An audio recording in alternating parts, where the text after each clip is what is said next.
세상 모든 나라 다스리시네. 소리 높여 찬양해. 그는 만유의 주, 그는 만왕의 왕. 예수는 왕, 예수는 주, 예수는 날 구원하신 주. 예수는 왕, 예수는 주, 예수는 날 구원하신 주. 왕께 만세, 왕께 만세, 주께 만세. 날 구원하신 주님께 만세. 왕께 만세, 주께 만세. 날 구원하신 주님께 만세.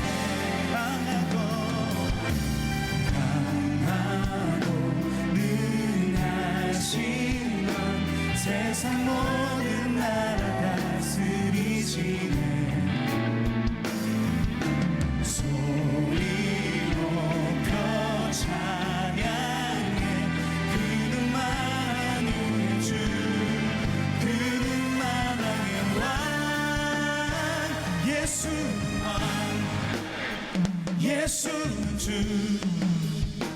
예수는 날 구원하신 주. 예수는 왕, 예수는 주, 예수는 날 구원하신 주. 왕께 만세, 왕께 만세, 주께 만세. 날 구원하신 주님께 만세. 왕께 만세, 주께 만세. 날 구원하신 주님께 만세.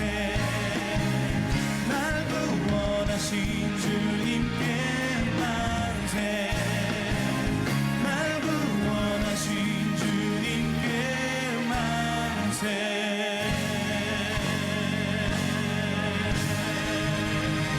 할렐루야. 다시 오실 만유의 주 만왕의 왕 되신 주님께 높은 영광의 박수 다시 한번 올려드립니다.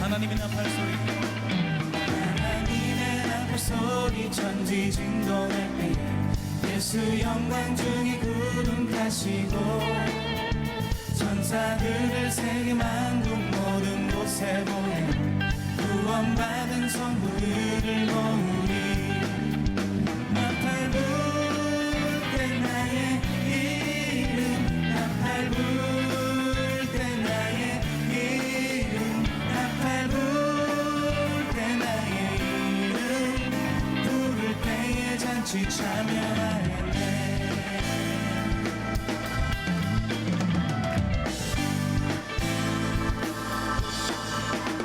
무덤 속에 잠자는 자 그때 다시 일어나 영화로운 부활 승리 얻으리.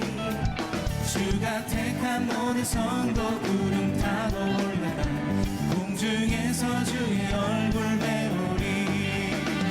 나팔 불 때 나의 이름, 나팔 불 때 나의 이름, 나팔 불 때 나의 이름, 부를 때에 잔치 참여하겠네.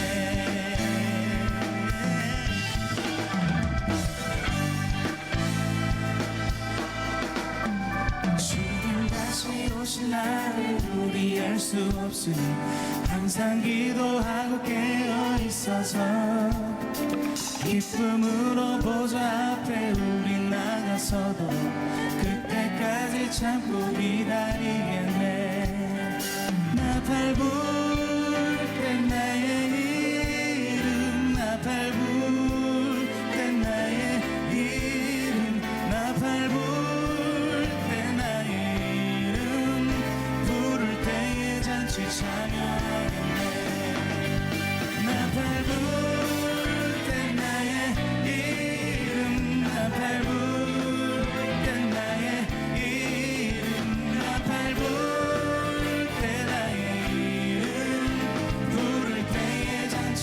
우리 목소리로 찬양합니다. 나팔 불 때, 나팔 불 때 나의 이름, 나팔 불 때 나의 이름, 나팔 불 때 나의 이름, 부를 때에 잔치 참여. 전심으로 다시 한번 나팔 불 때, 나팔 불 때 나의 이름, 나팔 불 때 나의 이름, 나팔 불 때 나의 이름, 부를 때에 잔치 참여하겠네.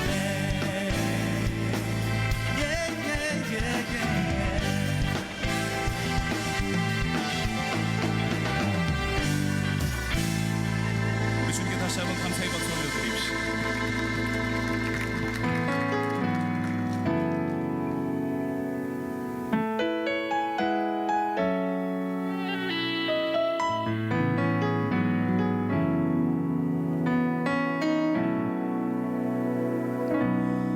우리 아버지는 지금도 일하시네. 우리 아버지는 지금도 역사하시네. 눈에 보이지 않아도 쉽게 느낄 수 없어도 우리 아버지는 지금도 일하시네. 우리 아버지는 지금도 일하시네. 우리 아버지는 지금도 역사하시네. 눈에 보이지 않아도 쉽게 느낄 수 없어도 우리 아버지는 지금도 일하시네. 우리 아버지는 내 기도 들으시네. 우리 아버지는 내 기도 응답하시네. 눈에 보이지 않아도 쉽게 느낄 수 없어도 우리 아버지는 내 기도 응답하시네.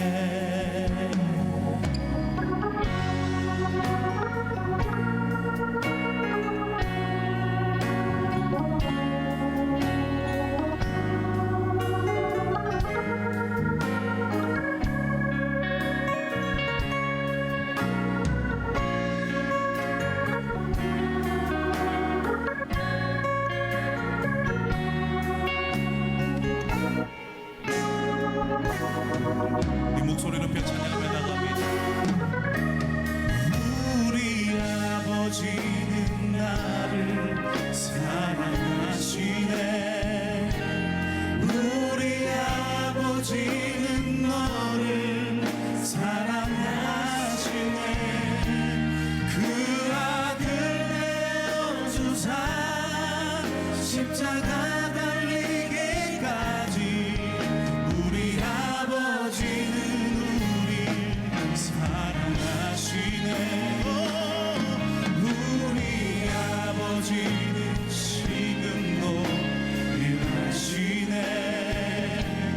우리 아버지는 지금도 역사하시네. 눈에 보이지 않아도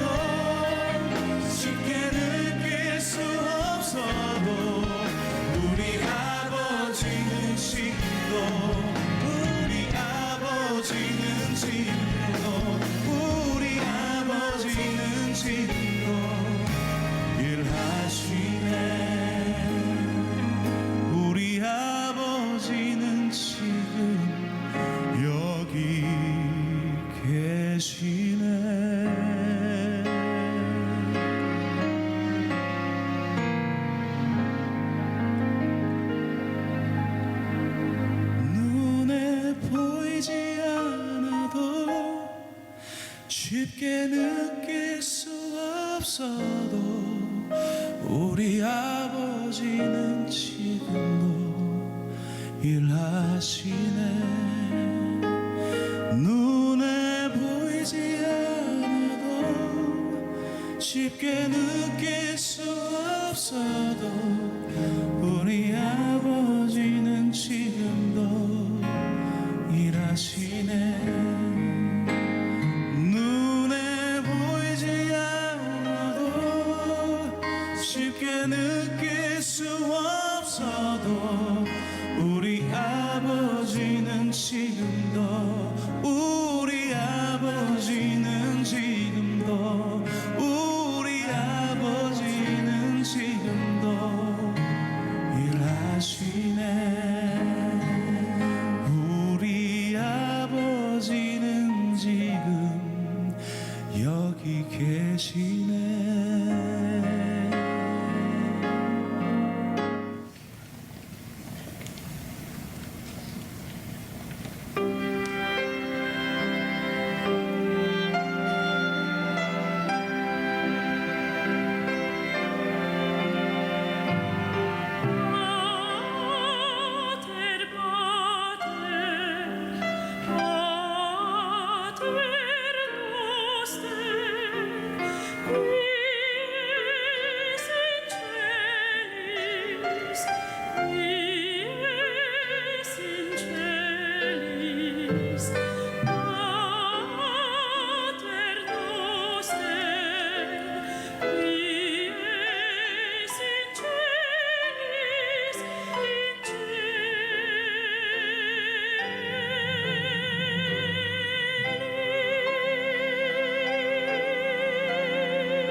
오늘의 말씀은 열왕기하 20장 2절에서 3절 말씀입니다.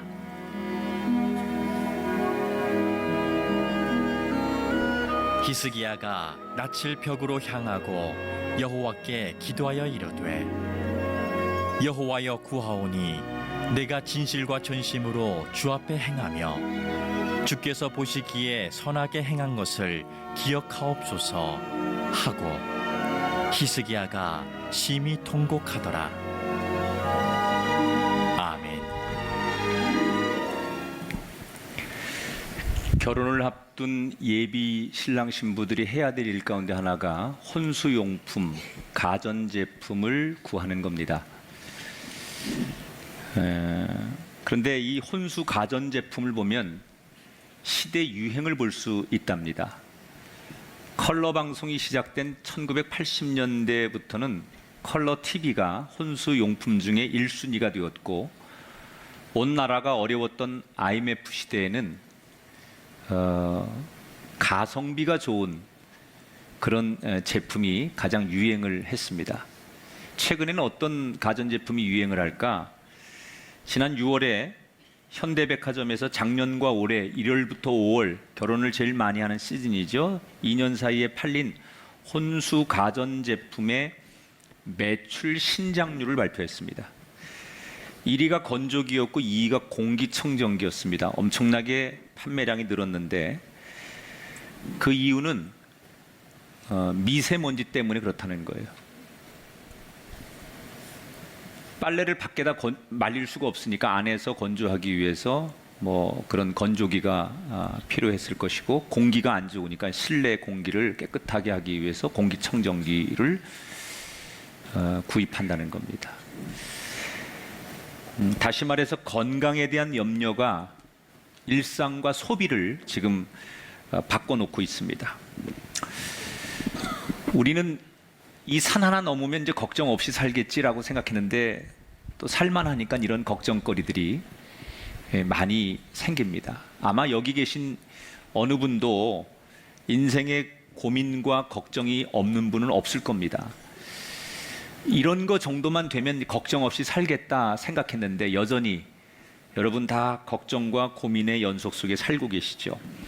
젊은이들은 성적 걱정하고 취업 걱정하고 결혼하면 가족이 걱정이 되고, 또 자녀들 낳으면 자녀들 걱정되고, 자녀들 다 시집장가 보내면 이제 걱정 없이 살 줄 알았더니 여전히 걱정 생기고, 노후도 걱정되고, 또 여기 열심히 일하시는 분들 직장과 사업장 때문에 늘 걱정하시는 거, 그게 우리 인생입니다. 그런데 제일 많이 인간이 걱정하는 게 뭘까?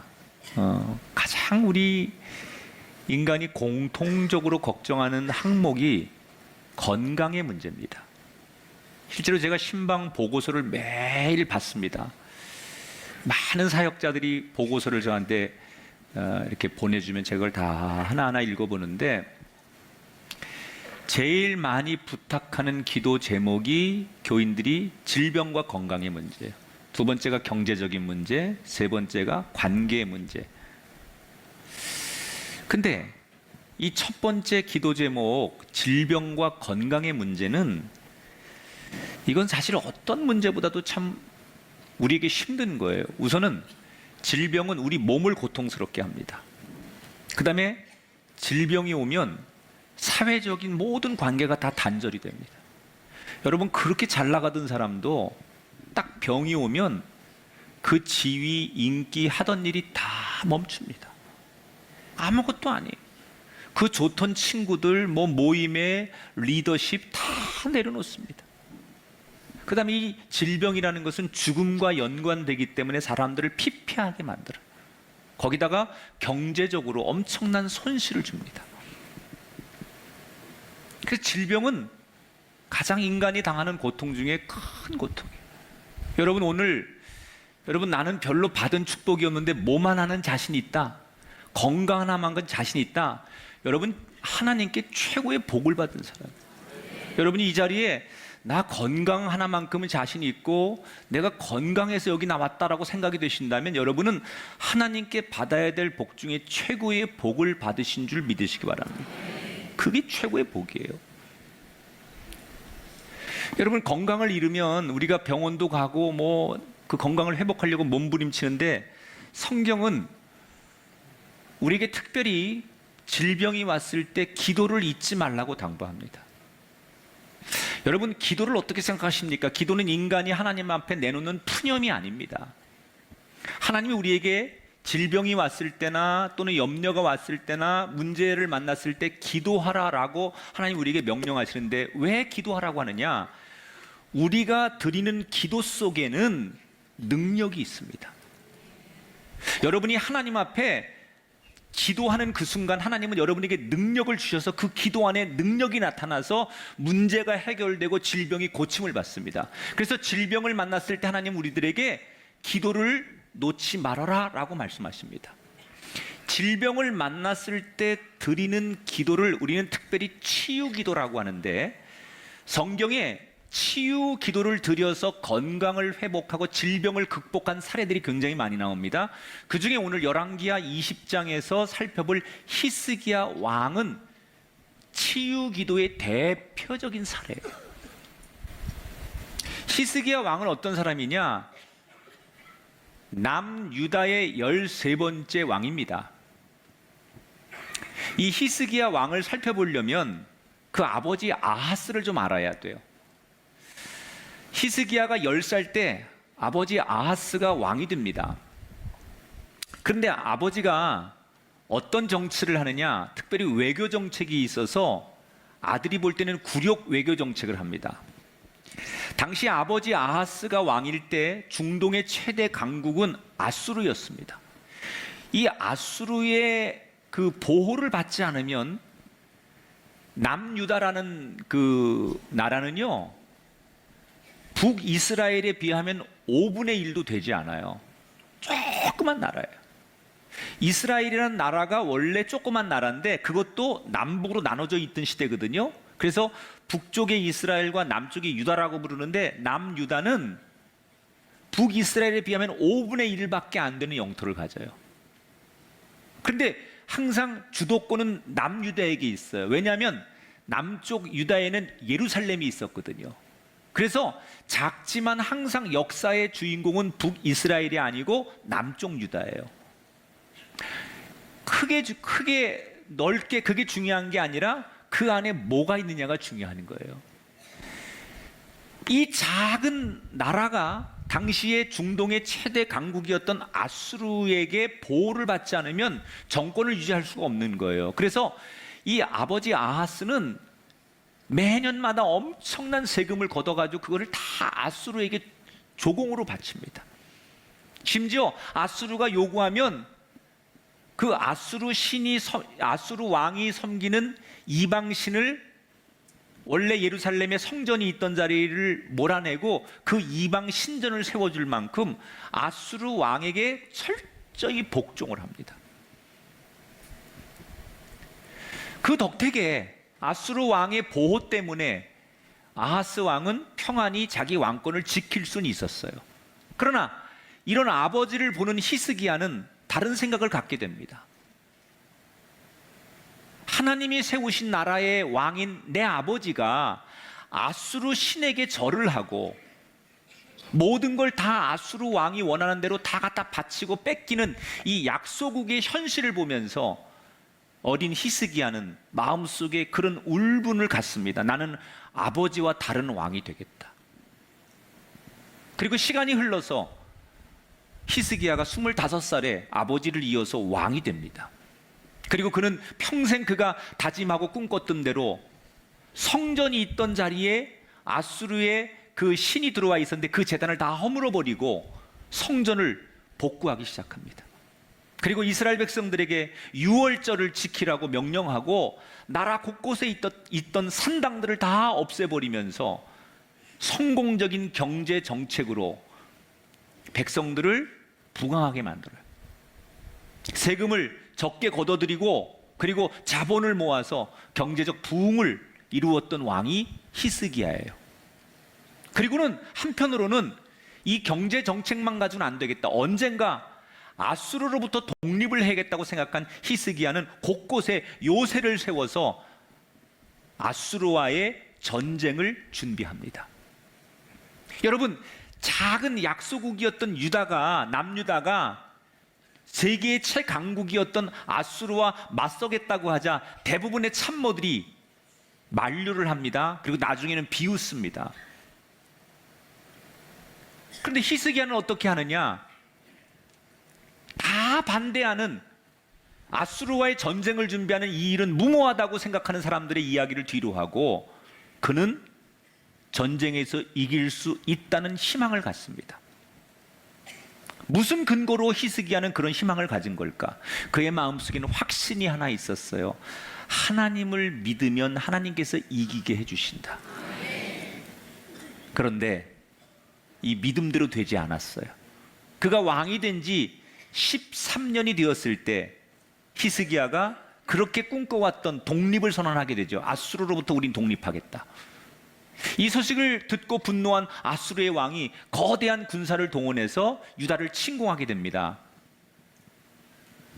이때를 위해서 히스기야는 준비한 거 아닙니까? 하나님 앞에 믿음을 지키면 하나님께서 지켜주실 것이다. 그런데 어떻게 되었을까요? 정말 히스기야가 기대한 대로 하나님께서 이 남유다를 지켜주셨을까요? 18장 13절을 한번 읽어볼게요. 아수르의 왕 산헤립이 올라와서 유다 모든 견고한 성읍들을 쳐서 점령했다. 수년 동안 준비한 요새들이 다 부서지고 엄청난 배상금을 물었습니다. 이때부터 조그만 땅덩어리였던 남유다는 나머지 다 뺏기고 예루살렘 하나만 남게 됩니다. 경제적으로 그동안 부흥했던 그 유다 왕국이 이 전쟁으로 인해서 다시 가난과 약소 국가로 전락이 되죠.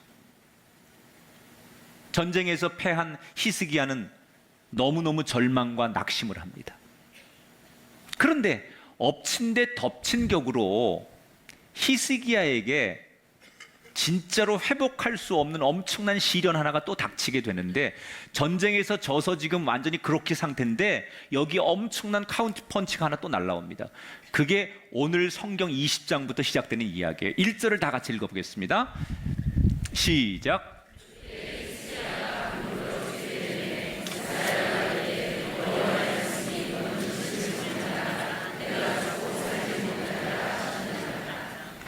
히스기야가 중병에 걸렸습니다. 처음에는 열심히 치료를 했지만 점점 그 병세가 악화돼서 결국 일어나지 못합니다. 아마도 추측컨대 전쟁을 준비하면서 얻은 피로에 전쟁 패배 이후에 그 심한 정신적 충격까지 더해지면서 그에게 큰 병이 왔을 거예요. 그런데 안팎으로 이렇게 힘든 상황에 히스기야에게 그 당시 최고의 선지자였던 이사야가 오더니 이렇게 하나님의 음성을 전하는 거예요. 하나님이 당신에게 전하라고 해서 하나님 말씀을 전한다. 당신이 이 병에서 회복되지 못하고 죽게 될 것이니 하나님께 당신의 생명을 걷어가신다 하니 빨리 마음 비우고 다음 후계자를 정하고 하나님의 부름을 받아라. 죽음을 선포하는 거예요. 여러분이 히스기야라면 어떻게 하실 것 같아요? 이 상황에서 제가 만약에 히스기야였다면 전 이랬을 것 같아요. 우선 통곡할 것 같아요. 그 통곡은 어떤 통곡이냐? 억울해서 우는 통곡. 하나님 앞에 속아서 배신당한 통곡. 모든 신하들이, 모든 사람들이 하나님만 믿으면 된다고 그렇게 믿음을 가지고 살아온 나를 비웃고 손가락질할 때도 하나님 한 분만을 믿고 그렇게 믿음을 지키며 살아온 나에게 하나님 어떻게 이렇게 하실 수 있을까? 내 나라와 내 백성들의 운명과 내 모든 인생을 아버지처럼 살지 않고 오직 하나님 한 분의 영광을 위해 살겠다고 다짐했던 나에게 하나님이 어떻게 이렇게 할 수 있을까? 그런데 믿었던 하나님 앞에 배신당한 느낌? 다 잃어버리고 비웃음과 조롱을 당하고 이제 질병을 얻어서 죽음까지 이르게 된 이 상황에서 하나님에 대한 분노, 배신감, 그런 게 다 오지 않겠어요? 당연한 거예요. 히스기야가 살아왔던 인생의 스토리로 보면 그 하나님에 대한 분노, 하나님에 대한 실망감, 이런 것들이 충분히 있을 수 있어요. 그래서 하나님을 향하여 다시는 당신에게 무릎 꿇지 않겠습니다. 뭐 이런 반발 심리가 분명히 나올 만한 상황입니다. 그런데 히스기야가 그러지 않아요. 그럴 줄 알았는데 그러지 않아요. 2절 3절 볼까요? 오늘 본문 말씀 같이 읽어봐요. 시작.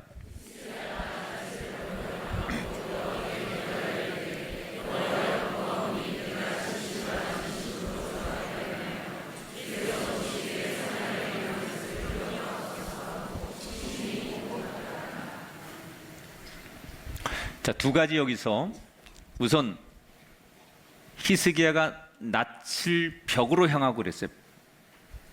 벽만 바라봤다는 얘기는 이제 이 상황에서 아무것도 사람들, 환경들, 무슨 의사 이런 거 보지 않겠다는 거예요. 하나님만 보겠다는 그의 의지예요. 지금 마지막 순간에 그가 하나님 앞에서 결단한 행동은 벽만 봤다. 이건 더 이상 사람, 세상, 뭐 주변 이런 거 보지 않겠다라는 그의 의지적인 자세죠. 그리고 또 하나, 맨 끝에 심히 통곡하더라.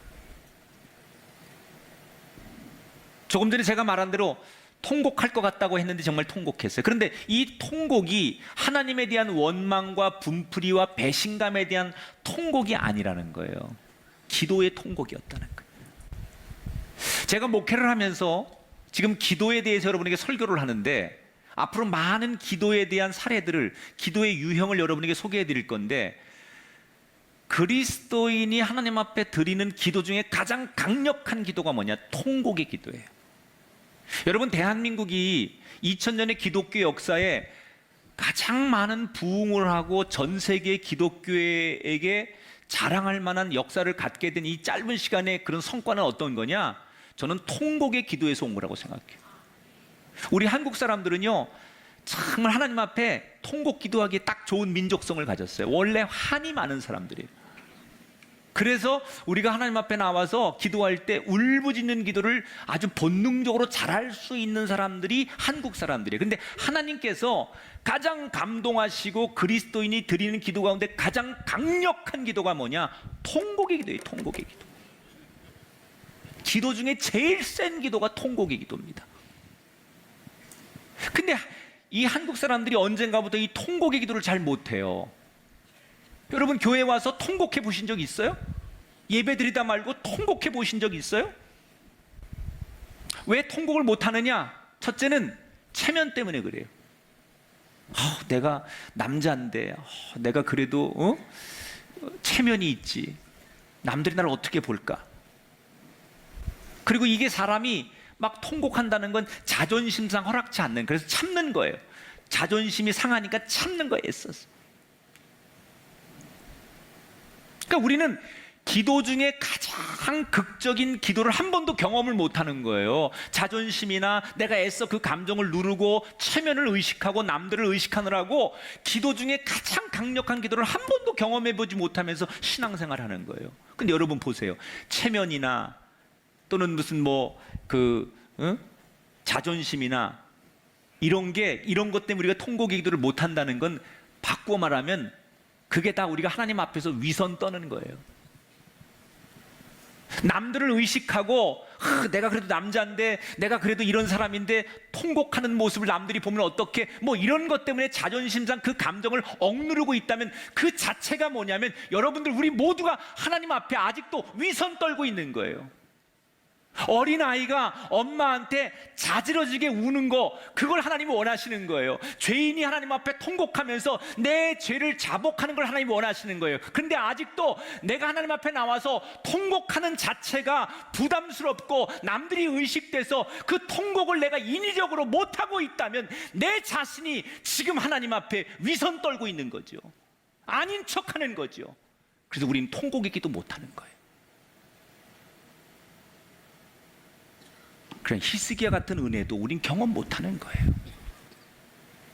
하나님이 문제가 아니라, 하나님의 방법의 문제가 아니라 우리가 하나님을 대하는 태도에 문제가 있기 때문에 우리는 한 번도 히스기야 같은 하나님의 은혜를 경험하지 못한다는 거예요.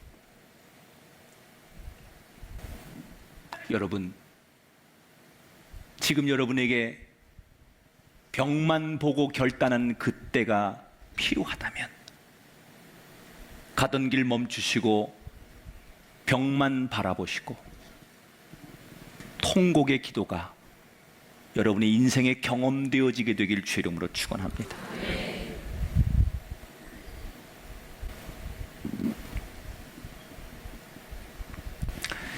이 통곡의 기도를 여러분 히스기야가 드렸는데 한번 상상해 보세요. 여기 뒤에 이제 히스기야의 기도 내용이 나오는데 이 통곡의 기도가 잘 짜여진 각본이 아닙니다, 여러분. 통곡한다는 얘기는요, 말이 제대로 안 나올 때 통곡하는 거예요. 통곡이라는 것은요, 논리와 무슨 그 생각이 질서 정연하게 나오는 게 아니에요. 그냥 단순해지는 게 통곡입니다. 통곡하는 사람이 통곡하면서 할 얘기 다 하고 쳐다볼 거 다 쳐다보고 판단할 거 다 하고 결제할 거 다 하면서 통곡합니까? 통곡하는 그 순간은 아무것도 못하는 거예요. 우리가 과거에 불렀던 찬송가 중에 한국 사람들이 제일 좋아하는 찬송 중에 하나라고 하죠. 나 같은 죄인 살리신 이 찬송을 부를 때 그 가사에 없는 찬송 하나를 넣어서 우리가 불렀어요. 아시지요, 아시지요, 아시지요, 주님 아시지요, 아시지요, 아시지요, 주님. 얼마나 이 찬송을 많이 불렀어요. 저는 히스기야가 지금 드린 기도가 딱 그거라고 생각해요.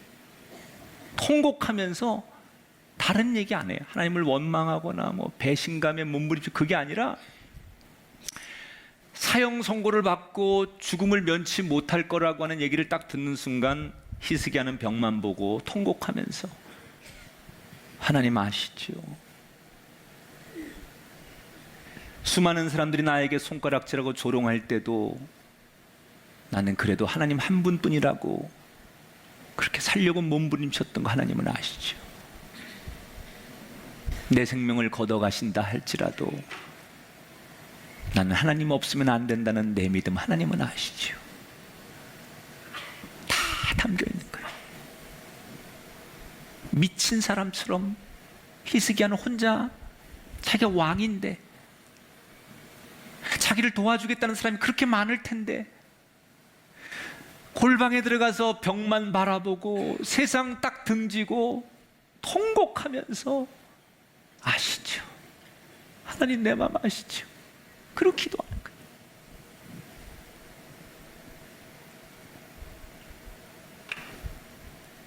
그런 히스기야의 기도를 들으시는 하나님께서 어떻게 응답하시느냐? 5절 6절을 함께 보겠습니다. 같이 읽습니다. 여호와의 말씀이 내가 내 기도를 들었고 내 눈물을 보았노라. 내가 너를 낫게 하리니 내가 내 날에 15년을 더할 것이며. 아멘.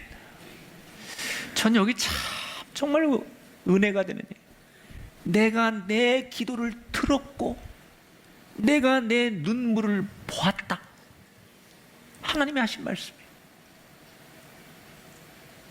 병만 보고 통곡하는 그 상황에, 그 울부짖음에 아시지요 하나님 아시지요 아시지요, 내 살아온 인생을 하나님은 아시지요, 내 마음 하나님 아시지요. 그리고 울부짖고 통곡하는 그 히스기야의 기도를 하나님은 다 듣고 계셨다는 거예요. 그 눈물을 다 보고 계셨다는 거예요.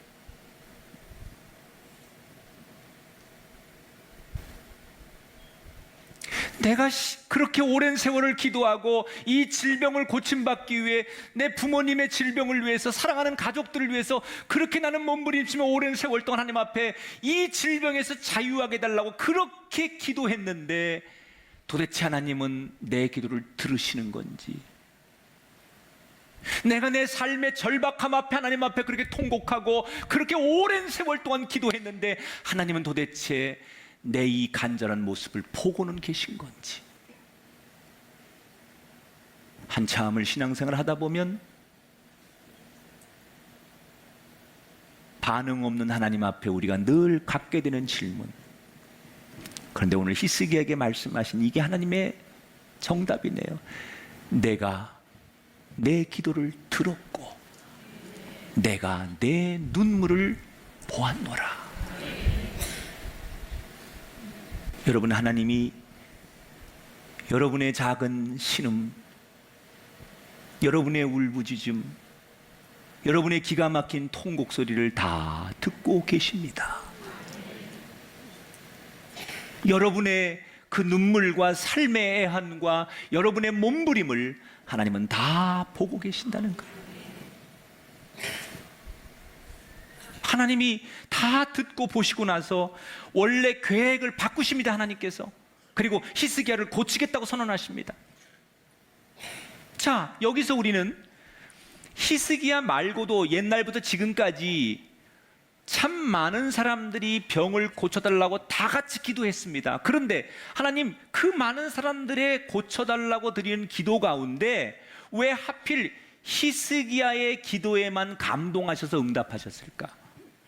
수많은 사람이 똑같이 고쳐달라고 기도하는데 왜 하나님은 히스기야의 기도에만 더 많이 감동하신 걸까? 이유가 있습니다. 이게 치유의 기도의 아주 중요한 철학이에요. 따라합시다. 실망을 넘어선 기도를 드려야 합니다.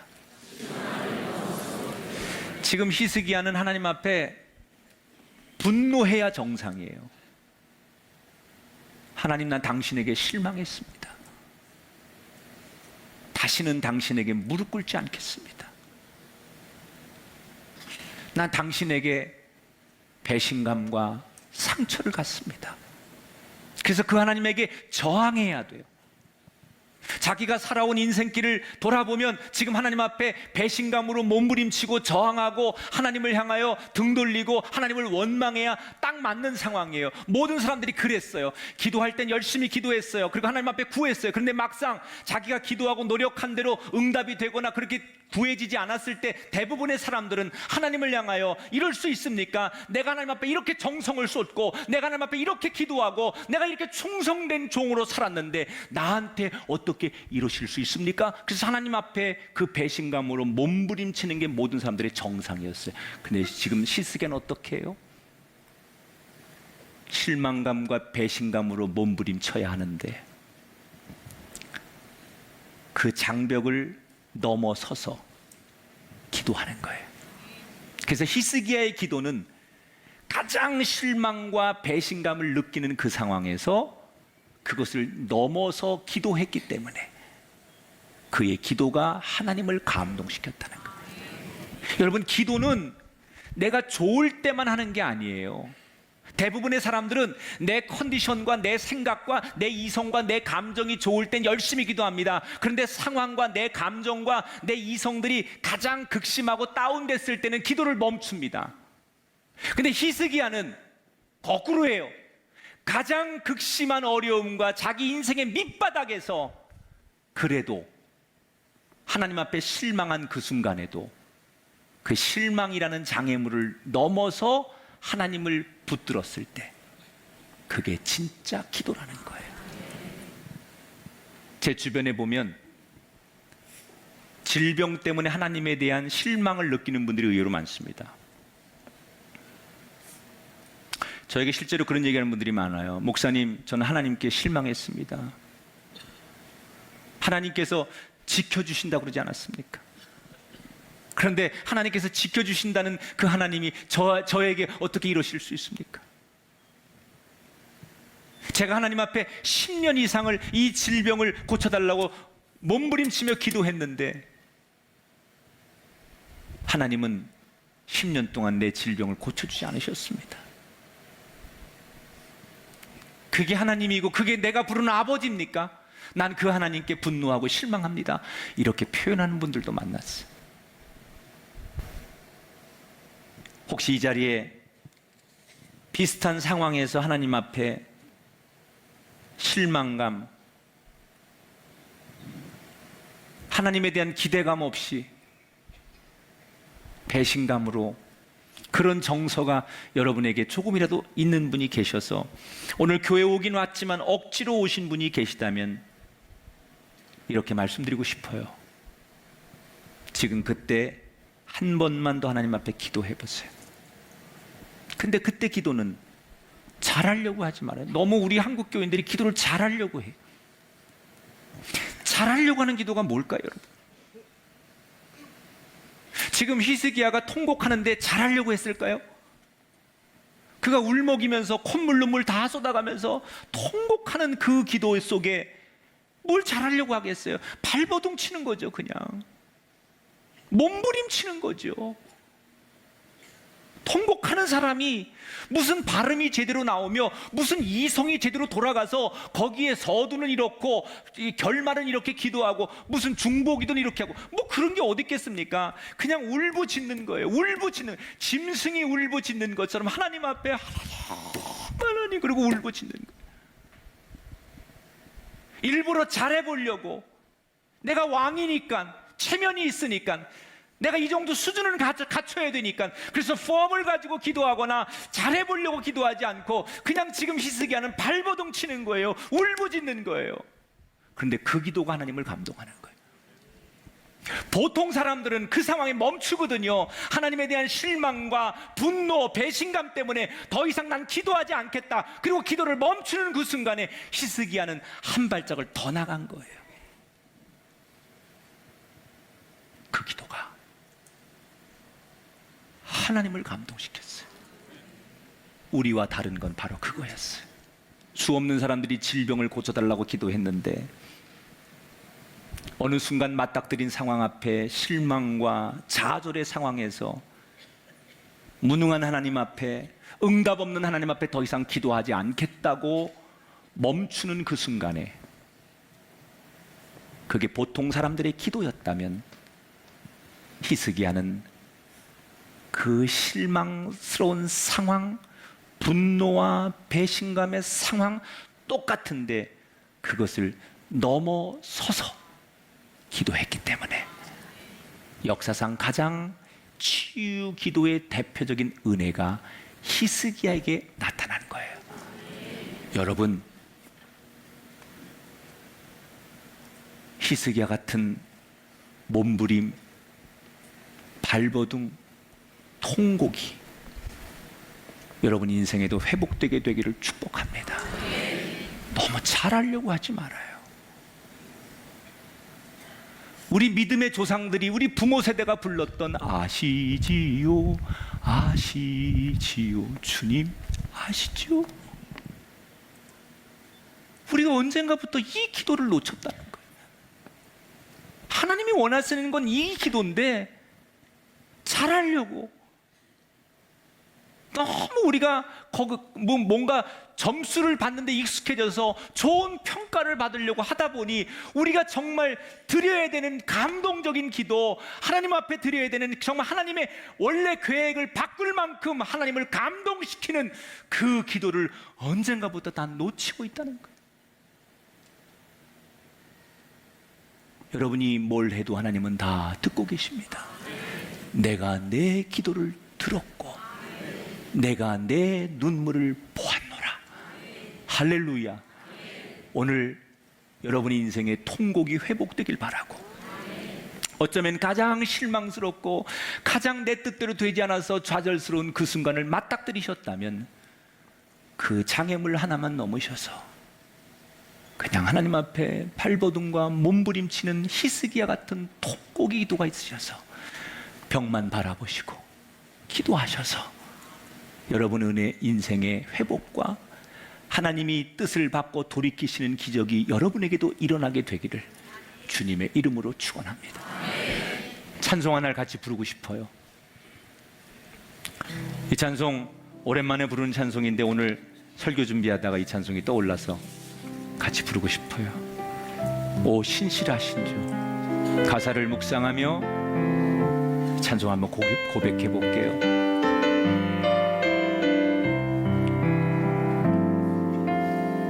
하나님 한 번도 나를 실망시킨 적 없으시고 언제나 공평과 은혜로 나를 지키셨네. 오 신실하신 오 신실하신 주, 오 신실하신 주, 내 너를 떠나지도 않으리라, 내 너를 버리지도 않으리라. 약속하셨던 주님, 그 약속을 지키사 이후로도 영원토록 나를 지키시리라 확신하네. 지나온 모든 세월들, 지나온 모든 세월들